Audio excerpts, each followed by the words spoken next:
What does it mean to be quiet and alone in today's noisy and crowded world? Gal Beckerman will be here to talk about two new books, Silence and How to Disappear. How did America institutionalize discrimination in the aftermath of Reconstruction?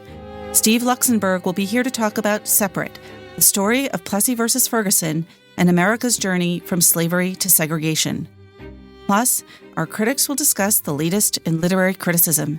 This is the Book Review Podcast from the New York Times. I'm Pamela Paul.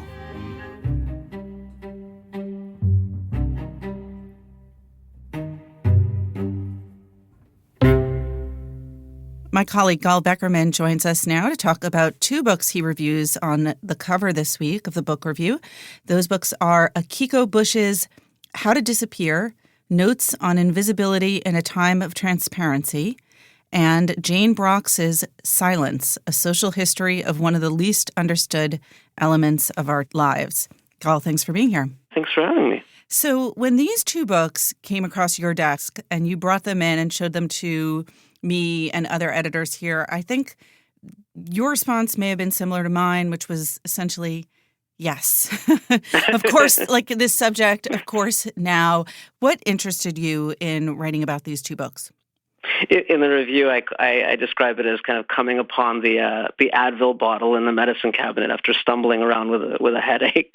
I think we're all, craving some kind of pause most days on the sort of assault that we often feel just in terms of, just between the politics and the technology, this kind of churn of the last few years.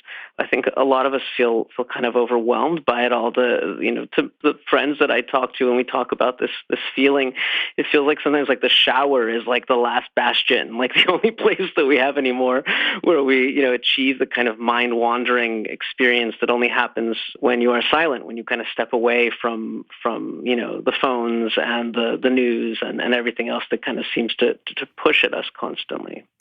The two ideas are different. I mean, disappearing, right. Invisibility is different from silence. But what made you sort of see the link between them? What is the link? Well, the link, I think, is that both authors really approach these subjects in a way that is trying to kind of resuscitate their value. I think they're both looking at the society in which we live in and what we seem to value in terms of kind of personal qualities. And they see, that a lot is about kind of putting yourself out there, visibility, transparency, being present in this very kind of big ego sort of way. And they both kind of felt, and I think this was the starting point for both of them, was that these qualities of silence and invisibility have kind of been devalued, that we don't really understand the power that they have, the meaning that they have in our lives, and not just kind of in a sort of a Zen Buddhist sort of way, but just as a counterpoint to some of the to some of these other things that I think we do feel whose valence is much more extreme these days. And I guess appropriate to these subjects, it's not like they hit you over the head with their messages. They're both kind of essayistic and somewhat meandering in quality. Exactly. Let's talk about Silence, the book by Jane Brox first, because its subtitle says it's a social history of one of the least understood elements of our lives, which makes me as a reader think, aha, I'm going to learn about silence from the beginnings of time. But that's not her approach. She has a really interesting and particular way of looking at the subject. How does she go about it? I found actually the subtitle was a little misleading because she gets at the bigger point that she's trying to make, but it's not kind of a chronological look at how silence has played a role in Western civilization. What she does instead is actually, I think, in some ways more interesting, which is she does two sort of case studies and looking at silence in two different realms where it sort of dominated. One is the prison, and she looks specifically at this prison called Eastern State that was opened in 1829 just outside Philadelphia and was supposed to be this kind of idealistic prison that kind of broke with a lot of the violence and sort of overcrowding of prisons at the time. And the idea was to kind of use silence or solitude total silence and solitude to allow prisoners to reform. So that's kind of one example that she looks at. And the other example is monasteries. And particularly she's looking at the Cistercian monks who have this kind of medieval order that goes back, over 1,000 years. And this is a community that really structured their lives around silence. And so both of these are sort of environments where silence dominates.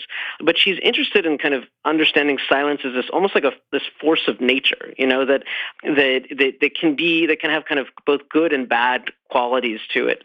Or, another way of thinking about it is qualities that are kind of liberating and qualities that can be almost like terrorizing.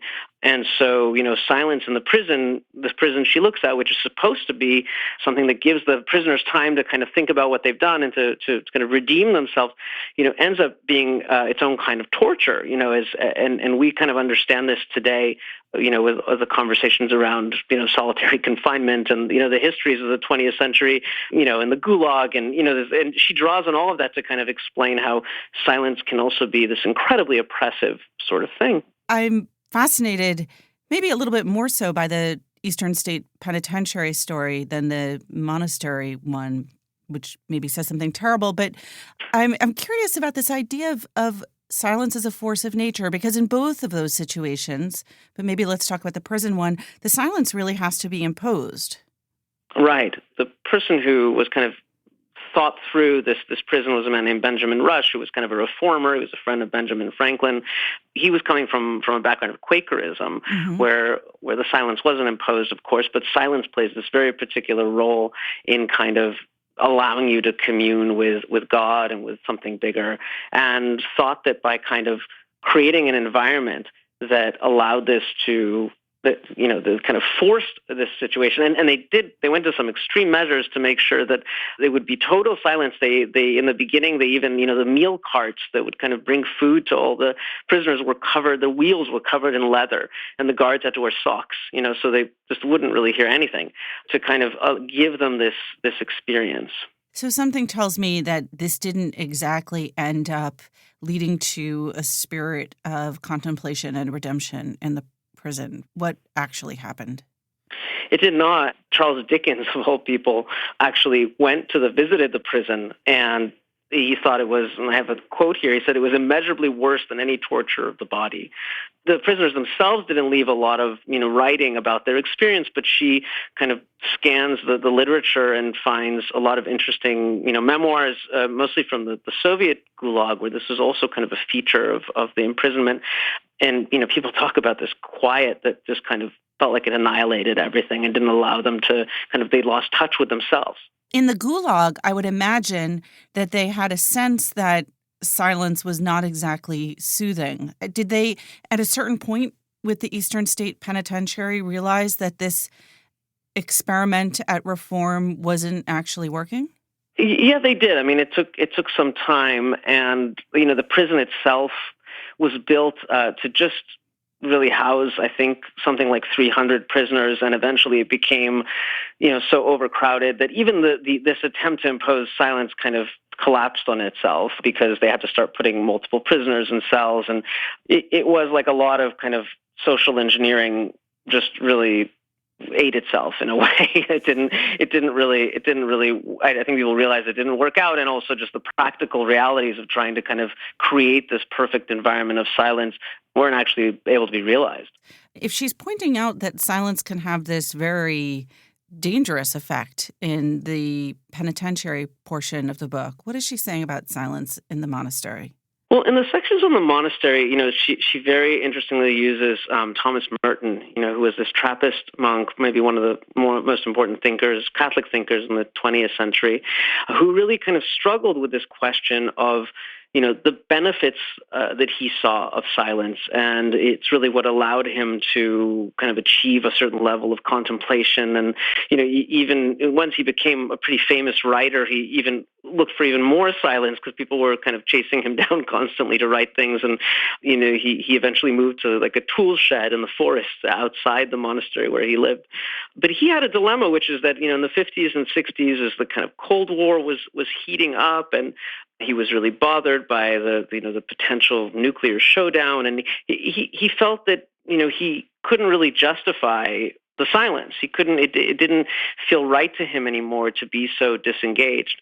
And he wrote a lot about this kind of paradox that he felt, which is a paradox I think that a lot of us actually live with. And it's like, it is the paradox of silence in a way, which is that, this same kind of quality that can make us sort of antisocial or even, bad citizens to some respect, because we just want to kind of check out, is also in a way the sort of prerequisite for a certain level of thoughtfulness and what Merton searched for, which was a kind of a more profound level of dialogue or conversation with others, and which he felt he could only achieve if he kind of recharged in silence.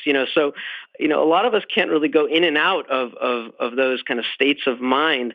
But it is a challenge in that respect. You use the phrase checking out, which leads us very naturally to the subject of the next book, Akiko Busch's How to Disappear, Notes on Invisibility in a Time of Transparency. What does it mean to disappear today, and why would that be difficult? It's interesting because she looks at this notion of disappearing or invisibility, rather, and sees the ways that it's actually is sort of present in all of our lives, but we don't see it, which I guess is fitting. And she, in the essays, this is a very different sort of book than Brox's book, which really kind of hunkers down in these two examples. She really ranges very far and wide and has a pretty broad definition of what invisibility is. So, for example, the first essay in the book is about imaginary friends and kind of the value that imaginary friends have to children when they're kind of forming their own identities. And then there's an essay about women, in middle age, the kind of feeling that they're not seen sexually or as objects rather, and the kind of freedom that comes from kind of grabbing a sort of subjectivity out of that. But then she also, she goes scuba diving and kind of describes that feeling of, this sort of superfluousness that she feels when she's underwater and like this whole world is going on around her and nobody cares, that the fishes don't care that she's there. She looks at camouflage in nature and why it's so useful to animals to be able to disappear into the landscape.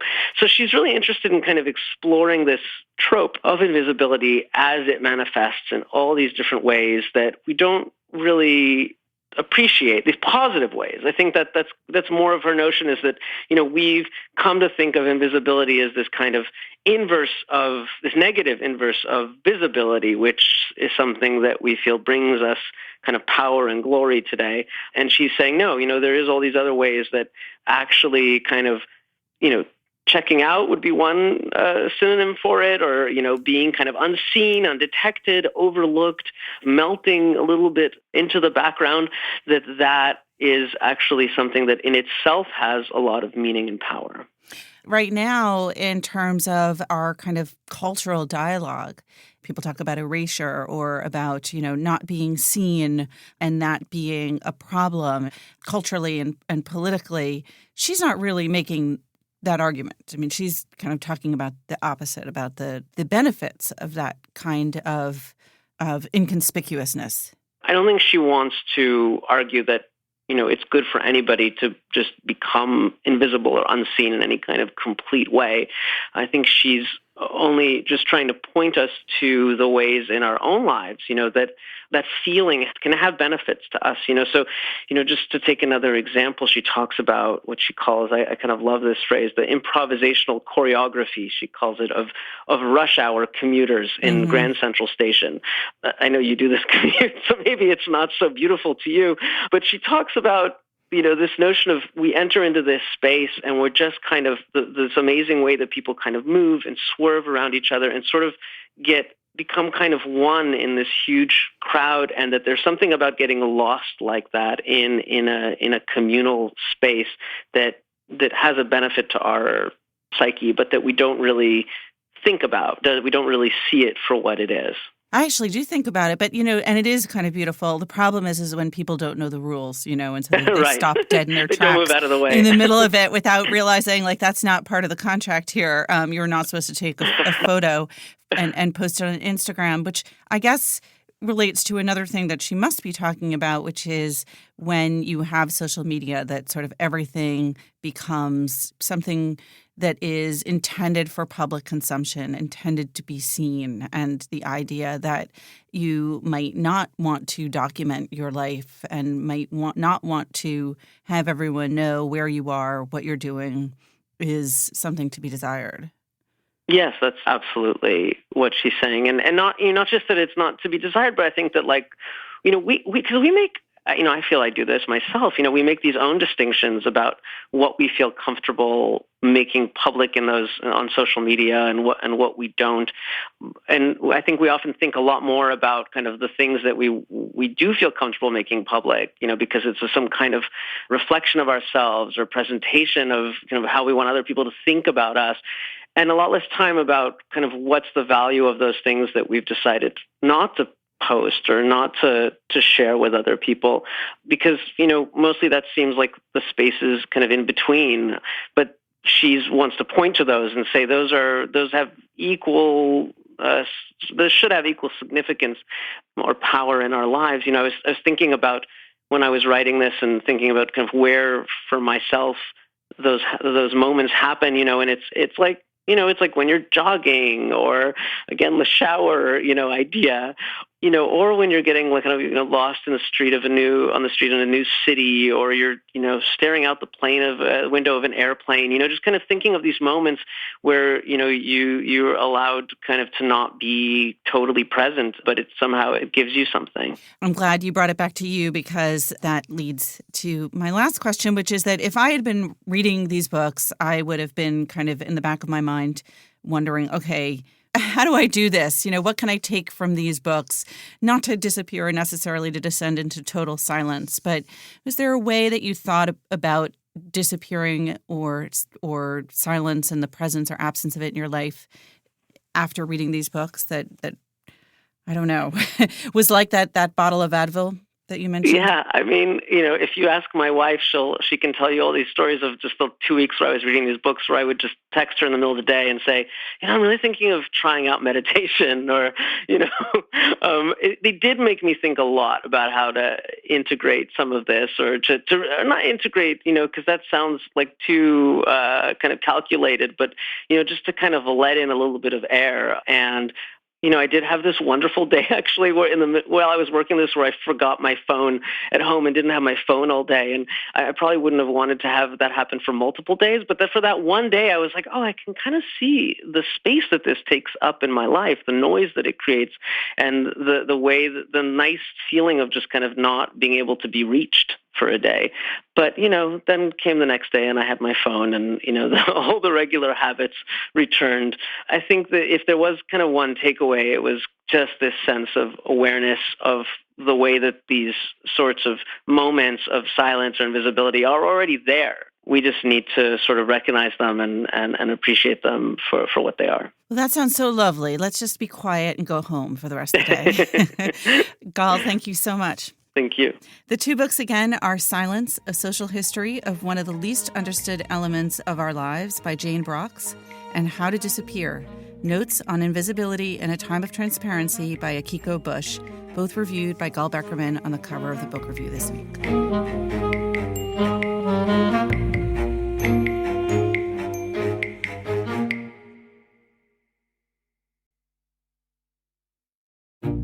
So here's a request for our listeners. I get lots of feedback from you, some complaints, lots of kind words. Really appreciate it. You can always reach me directly at books@nytimes.com. I will write back. But you can also, if you feel moved to do so, review us on any platform where you download the podcast, whether that's iTunes or Stitcher or Google Play or somewhere else. Please feel free to review us and, of course, email us at any time.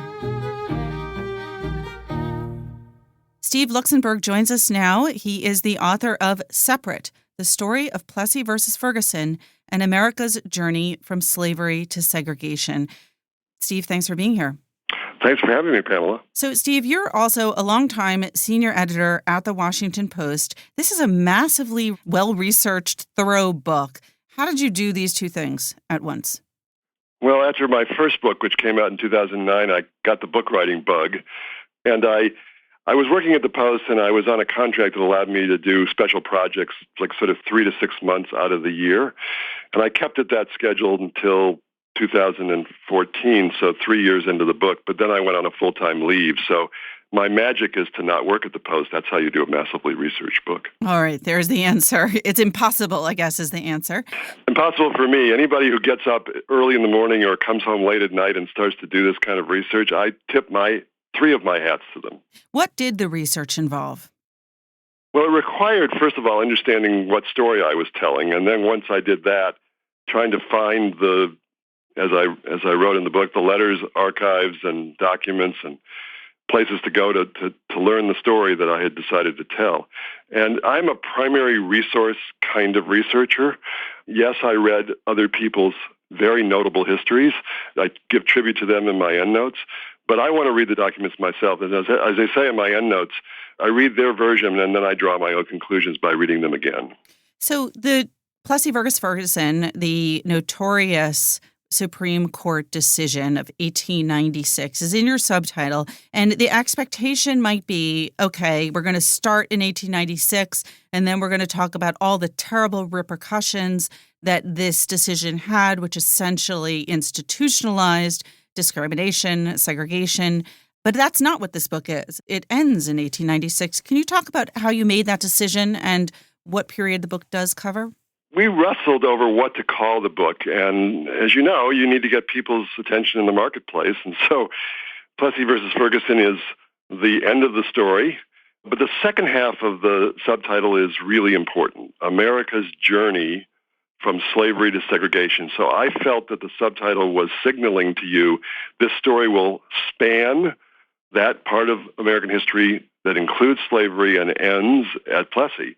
I felt we needed to understand the roots of racial separation and to go back to the young lives of the people who made the decision in this case and understand their evolution as people to the places they arrived at. And it's so interesting because they're a contradiction. 3 white men. The man who writes the decision is a northerner from New England who spends his adult life in Michigan. And the only dissenter in the case, it's a 7-1 decision, is the southerner named John Marshall Harlan, who is the only one from the court who was from a slaveholding family. And yet he writes the ringing dissent that has made him famous today. Let's talk about those 3 central figures because they are so interesting. And as you alluded to earlier, really took on unexpected roles in the ultimate drama of Plessy versus Ferguson. Before we do that, though, for people who know what Plessy Ferguson is, but maybe have lost sight of what the details were, tell us about the case. I call this case the one that everybody knows as separate but equal, but that nobody can describe. And the words separate but equal don't even appear in the majority decision, interestingly enough. It's a case that comes out of a 1890 Louisiana legislature's Separate Car Act. And car in this case refers not to motor cars, but to railroad cars. And the act mandates that railroads operating in the state, running through the state or in the state, must provide equal but separate accommodations to its white and colored passengers. That's the language of the time. That phrase is quite important because equal but separate, they saw themselves as accepting separation, which had begun in the North in the dawn of the railroad age in Massachusetts. They saw that as the given. But we're going to require equality because now we have the 14th Amendment that says there's supposed to be equality under the law. Justice Harlan in his dissent called this a thin disguise. He's one of the characters we're talking about. A thin disguise to try to remove people of color from white people's presence and put them in a separate car. And the lawyer for Plessy, Albion Turget, argued that this was a form of servitude, a kind of badge of inferiority. And he was using that language because it came right out of the 13th Amendment abolishing slavery, which also said that such badges were no longer allowed. So preceding that, you have the Civil Rights Act of 1875. And what did that say? When we say the civil rights movement, you immediately click into the 1960s, of course, the 1950s even. And you see those indelible images, protest march, March on Washington, etc. The civil rights movement did not begin in the 1960s. It began in the 1860s, or even earlier, with the resistors to separation who were bringing these lawsuits and taking action in the form of protest. So in the 1860s, after the Civil War, the most important politicians in the country are not in the White House. They are in Congress.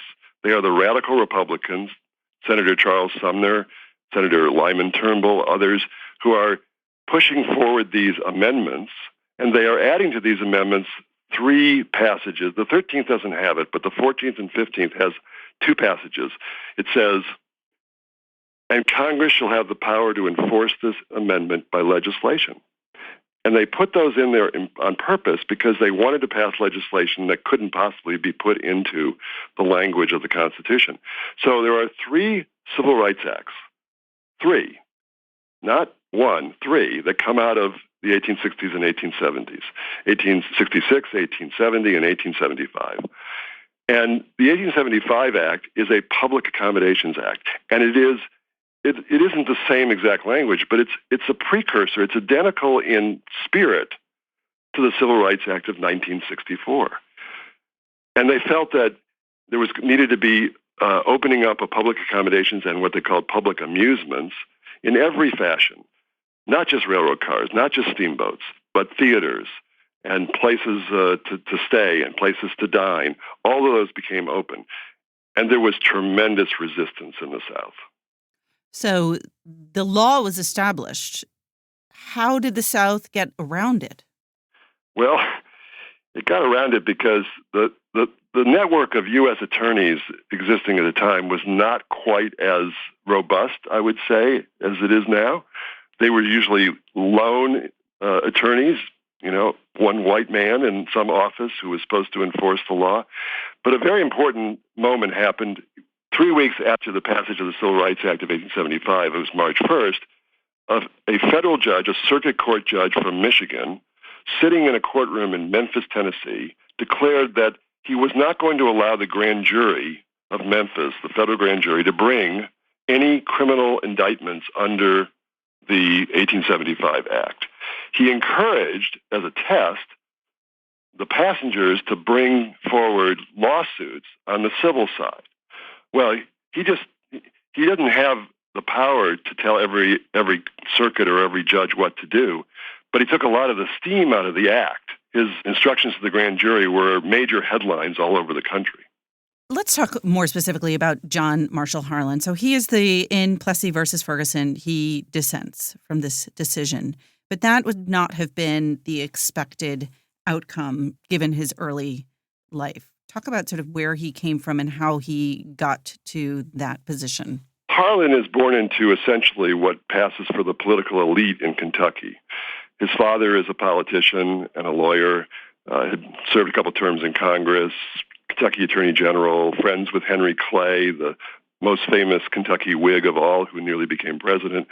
And Harlan grows up in this, and he is a man of privilege. He runs for Congress in 1859 as a pro-slavery candidate. This is his belief. It's not a pose he's adopting. And 2 years later, he's raising a Union regiment to preserve the Union, but he makes plain in a letter that he writes, an open letter to the Louisville paper, he makes plain that he will not fight a war against slavery. And if Lincoln turns it into that, then he's out. Now, he leaves his Union, he's a colonel, he leaves the Union Army because of his father's death. But in case we think that he didn't mean it, he actually stumps against Lincoln in 1864.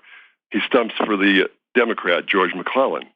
And after the war, he opposes those 3 civil rights amendments because he thinks they take power away from Kentucky. So he's clinging to the notion of states' rights. But finally, he realizes that he's kind of lost politically. He doesn't know where to go. He can't join the Democrats because they're filled with Confederates that he fought against. And so he joins the very weak Republican Party. He meets a man named Benjamin Bristow, who is the U.S. attorney prosecuting civil rights cases under the Civil Rights Act of 1866. And he undergoes an extraordinary conversion. And by 1871, he's running for governor, and he declares that he was wrong. He should never have had those pro-slavery views, and he's moving on. And he, of course, loses the race, but by 1877, he's become a good enough Republican that President Hayes appoints into the court, much to the dismay of northern Republicans who said, this is the best you can do. What was it that inspired that conversion? And what evidence do we have? I mean, I know you went through letters and diaries, and his wife wrote a memoir. How do we know what happened? The best evidence, and you can put this in a political context, and you can, if we were political reporters today, we might say that he was doing what was expedient. But the best evidence is a 19-page letter in the National Archives that he wrote to the Senate Judiciary Committee, to a senator there, defending himself against the charge that he was not a good enough Republican. And he forthrightly says what I just said. These were my positions. I've changed. They're wrong. And he's very consistent on it, but then he could have gotten on the court, and he could have been, the court is filled with stories of people who were once conservative and then became more liberal, or who were once liberal and then become more conservative. But then Harlan writes the dissent in the civil rights cases of 1883, not a popular position. He writes the dissent in the 1890 case involving a Mississippi Separate Car Act, not the popular position. He writes the dissent in Plessy. I think we can pretty much say that he had made his conversion and it was genuine. What about Henry Billings Brown? We haven't talked much about him. What role did he play? Henry Billings Brown was the justice born in New England, went to Michigan as a young man, who wrote the terrible decision in Plessy versus Ferguson. He is the opposite of Harlan in some ways, except that they share one thing very much in common. They are both ambitious. They both want to leave their mark in the world. But Brown is not a politician. Harlan was a great orator. You can read some of his orations in Kentucky anthologies. Brown probably wasn't a bad orator, but he didn't think he was very good at it, and he was always really nervous about it. He says in one of his diary entries, I would write speeches and stick them in my pocket undelivered. So he was somebody who, when he finally got onto the federal judiciary in 1875, Brown is thrilled because this is his calling, he thinks. And it also allows him to continue something that he had been doing for a number of years. He loves the court because he can be a judge for 9 months and he can travel in Europe for the other 3 months. He goes to Europe more than a dozen times in his life. And as I write in the book, he knows more about London, Rome, and Paris than he knows about Atlanta, Savannah, or New Orleans. He has no feel for the half of the country. And so when the Plessy ruling comes around, he is really blind to what is happening. Plessy, the decision itself was 7-1, nearly unanimous. Was that an expected decision? Was it a shock when that happened, or was this the anticipated outcome? Very much anticipated by at least the press corps. And that's because the court had already narrowed its definitions in the civil rights case of 1883 and the 1890 Mississippi separate car law, and in earlier cases in the 1870s. It begins with the slaughterhouse cases. And so the press treated it as a ho-hum. My own newspaper, the Washington Post, had a column in the Capital Chat column in which they were more taken by Albion Turget, who was a famous novelist as well as a lawyer, more taken by the fact that he was in the court. He had written a book called A Fool's Errand, a novel about his Reconstruction days in North Carolina. And the reporter, picking up on this phrase, said that Turget was on a fool's errand in the court because everyone knew how this case was going to go. This is obviously not a happy ending, and it's not really an ending, right, with Plessy versus Ferguson. It's really a continuation and the beginning of a sort of another era of things getting far worse before they get better. How did you decide as a writer to end there? I wanted to understand the roots of racial separation, and I wanted to understand what this case was. I felt like many writers had done the 20th century books about Plessy's pernicious legacy. I mean, it's hard to top Isabel Wilkerson's Warmth of Other Suns in terms of what it was like as a human story, which, look, I'm not a legal scholar. I'm telling a story, and I'm doing it as best as I can in a narrative fashion.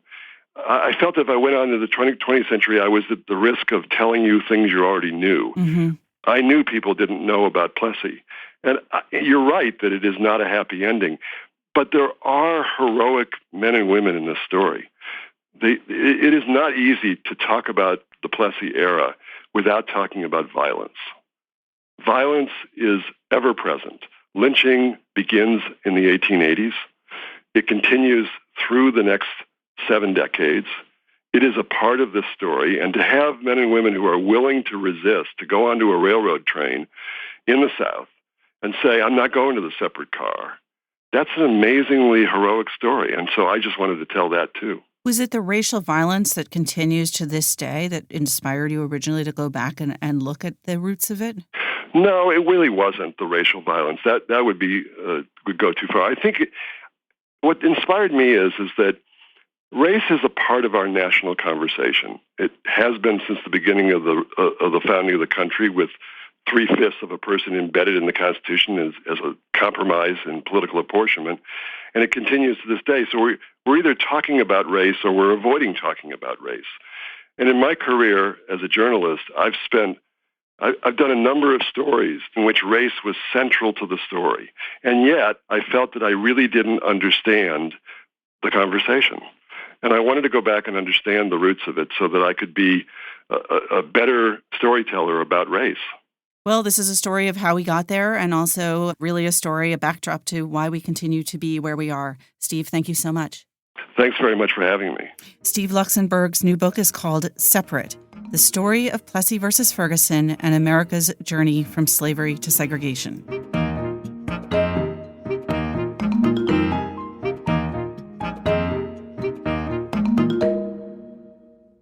This is John Williams, and I'm here with the New York Times' staff book critics to talk about what they have reviewed recently. Dwight Garner, Jen Salai, and Parl Sagel. Hi, guys. Hey, John. Hi, John. Dwight, let's start with you. You reviewed a very newsy book this week. Yeah, I reviewed The Threat, which is the book by Andrew McCabe. As people remember, was the deputy director of the FBI who was fired last March, just before his retirement. You know, it was just 24 hours or something before he was retiring. Exactly. So he's written this book called The Threat. And the subtitle is How the FBI Protects America in the Age of Terror and Trump. And, you know, we've seen a lot of these books from, former intelligence and justice figures. You know, books like James Coney's A Higher Loyalty and Michael Hayden's The Assault on Intelligence. And this is one of those kind of books pushing back against the way Trump is running our justice and intelligence departments. But I found this book to be pretty great. First of all, McCabe is a G-man. He's just so straight. He's such a straight arrow. He's a Republican. You know, he goes to Quantico, and it's kind of like Sounds of the Lambs. You see him sort of learning all the ways to be an FBI guy. And he's a just the facts guy. He says, he defends the FBI. And the FBI, he says, it's not whether this is a good guy or a bad guy, as Trump world sees it. What he thinks about is, this guy had a gun, and then we found out he made these phone calls, and this guy's dead. And that's, it's you just realize how great facts are once again in the age of Trump. And so first of all, you just love how factual but then he just sort of, very factually tears people like Sessions like a new he just goes to town. No. I'm sorry. Emma's going to be like, I'm never leaving these people alone again. No, but about Sessions, I mean, you have to realize, he's very careful, but he over the course of about 5 pages, he explains that Sessions basically knows nothing about how the Justice Department works. He doesn't read the daily briefings.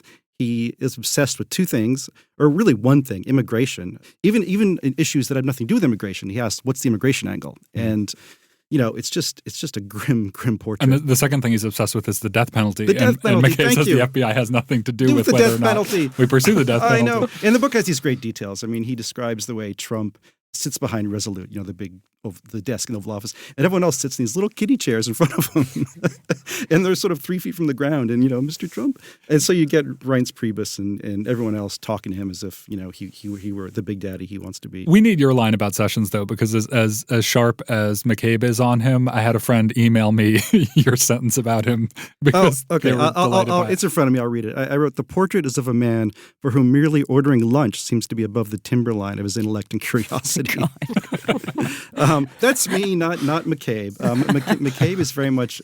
So he doesn't write like he has an axe to grind? I mean, is it? Oh, he's grinding 9 or 10 axes. Yeah. But he does it in a way that seems kind of straight faced. Yeah, and you seem charmed by it. Yeah. You get a line about it like this is more entertaining to read than it has any right to be. Yeah, he tells good stories. I mean, he has good stories to tell. I mean, Lawman, he tells the stories about tracking the Russian mob in the early parts of his career. He talks about tracking down the bombers at the Boston Marathon. And, these stories are just fundamentally interesting. And he gets out of the way and tells them. Although, as I say in the review, he didn't write this thing. I mean, he had an editor and a writer, he thinks, or he describes a writing and editing team.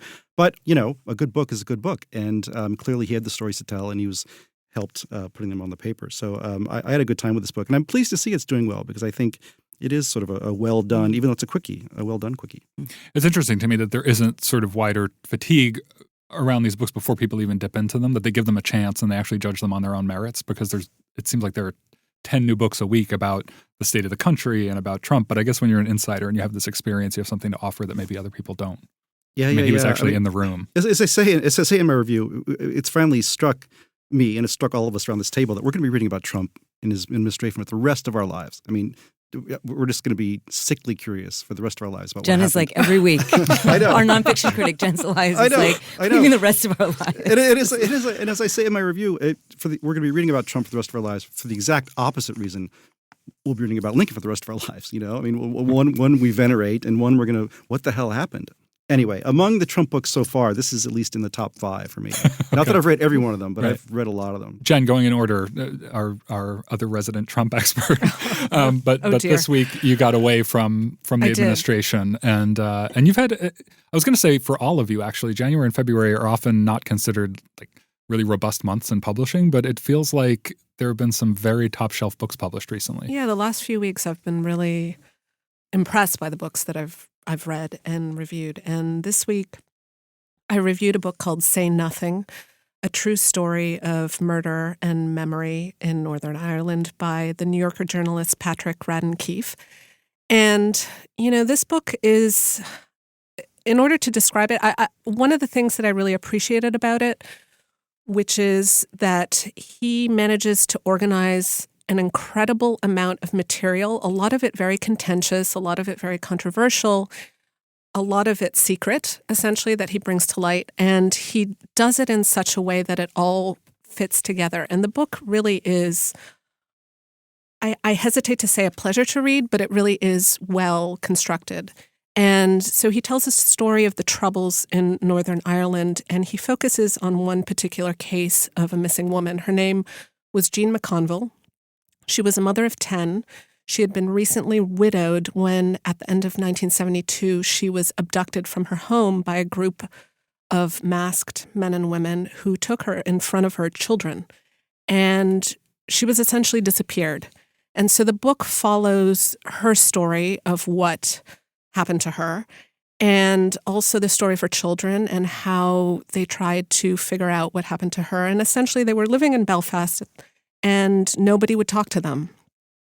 Even though after she disappeared. Yeah. And even though they themselves had their suspicions, because some of the people, there were a few people who weren't masked. And so... And the kids knew them. The kids knew them. The kids knew that these were neighbors. But at the same time, because a code of silence really prevailed in Ireland at the time, in Northern Ireland at the time, they felt like they couldn't really bring anybody to justice for what happened. At the time and after, this is a rare case where I'm reading the book right now, I'm about 2/3 of the way through it, and I just got to these scenes where the kids, much later in life, they're in their 30s and 40s, and they're in the grocery store, and they see one of the people who took their mother in front of them. Or one of them is in a cab, and the driver is one of the guys who took their mother. Nobody says anything. And he doesn't say anything. He just hands them the fare at the end of the ride, and he gets out. And it's like chilling. And eventually the mystery is sort of solved. I mean, her body turns up, but still, even then, finding people who would actually talk about what happened in public proves to be impossible. There's the trauma. And then, the last third of the book or so starts talking about this project at Boston College, which was called the Belfast Project, which was a secret project essentially organized by people affiliated, I think, with the library there. And what they realized after the Good Friday Agreement in 1998, which brought, a peace that I think Keefe calls it brittle but enduring, a peace in Northern Ireland, what these people at Boston College figured out was that it would be a good idea to try to collect some sort of oral history of what happened during the Troubles while people were still alive. So they found some interviewers who could talk to people who were paramilitaries on both sides and collect these testimonies. And what ends up happening is that in order to get these testimonies, obviously, they have to guarantee secrecy. And so what they told the people who agreed to be interviewed was that they wouldn't reveal what they said in the interview. They wouldn't even reveal their participation until they died. And so what ended up happening was that Boston College housed these transcripts by people who essentially confessed to doing things like kidnapping, murder, participating in these acts. And eventually, the Northern Ireland police, and I think in 2011, issued a subpoena for this stuff. And so the story of what happens to the secret archive is, takes up a good part of the last third of the book. And it's fascinating. It's also raises, I think, a lot of interesting questions about, on the one hand, the only reason this whole thing exists is because people were guaranteed secrecy. On the other hand, are you betraying their trust by essentially giving it up to authorities? And so that becomes part of the story. And it's connected to the McConville story, I should say, and her disappearance as well. But I won't say much more than that. Yeah, but I have to it's read riveting this book. stuff. Parl. I also reviewed a book that deals with silences and omissions, but actually has some sort of optimistic, happier sorts of angles to it. So I reviewed a book by the scholar Sadea Hartman. It's called Wayward Lives, Beautiful Experiments. And it's the story of this kind of unheralded revolution in intimate life that happened at the cusp of the 20th century. You had young Black women, 2 or 3 generations out of slavery, moving to the city, looking around and saying, I want new scripts for everything. I want new scripts for marriage and motherhood and sexuality. And it primarily happened in cities like New York and Philadelphia. And Hartman just constructs some of these lives. Some of them are known to us. Some of them are, were women that were famous or infamous.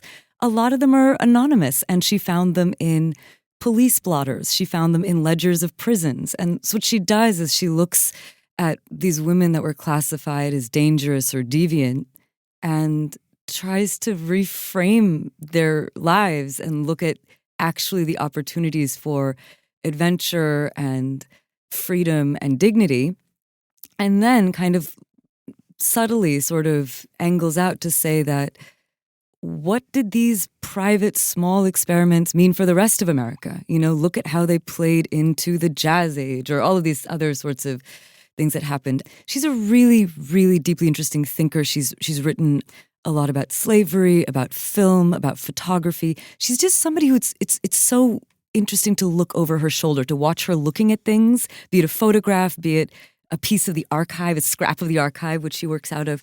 She's just a really original and imaginative thinker, and imagination is very key to what she does because when there's something she doesn't know, she's both very interested in what we will never be able to know, and she can sit with the silence and say, well, we think we know what the lives of enslaved people are like. This is what we will never fully understand. But then she will also rush in with this kind of rich, careful imagining. She writes fiction. She kind of collapses genre in this book in a way that feels both liberating, and it also does feel judicious. It doesn't feel like she's coming in and sort of just being careless about what she'll think. Like she is an academic. Are there opinions about this technique of hers in that world, or is she? I think there's exhilaration. Yeah. I think that because she's also such a rigorous thinker. In every paragraph, she's always doubling back on what do I know? How do I know it? Why do I feel? So this is somebody who places such pressure on herself as a thinker that when she does come in and say, well, maybe this is where that woman in the photograph is going. Maybe this is what she's thinking.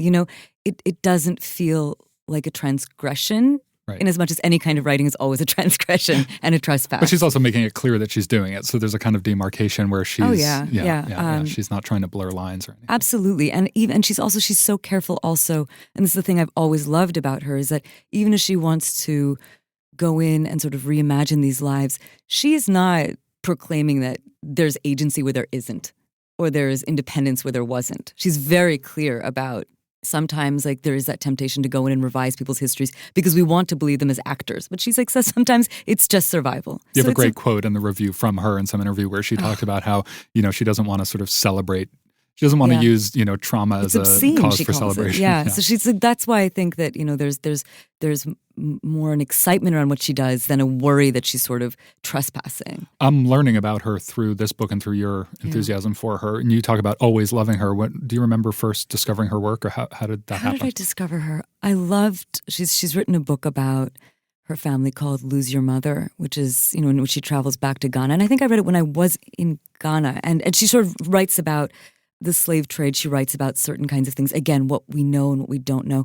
I think I've always just loved her relationship with the archive, between, her ability to go in and read these texts and to draw these stories of people from plantation documents and journals and missionary tracts, even as she is so careful about using them and saying that I don't want to just automatically, again, the phrase I use in the review is sort of reinscribe their authority. She's like, it's what I have. How do I create a life from this without saying that these documents know everything and can sort of encapsulate a person?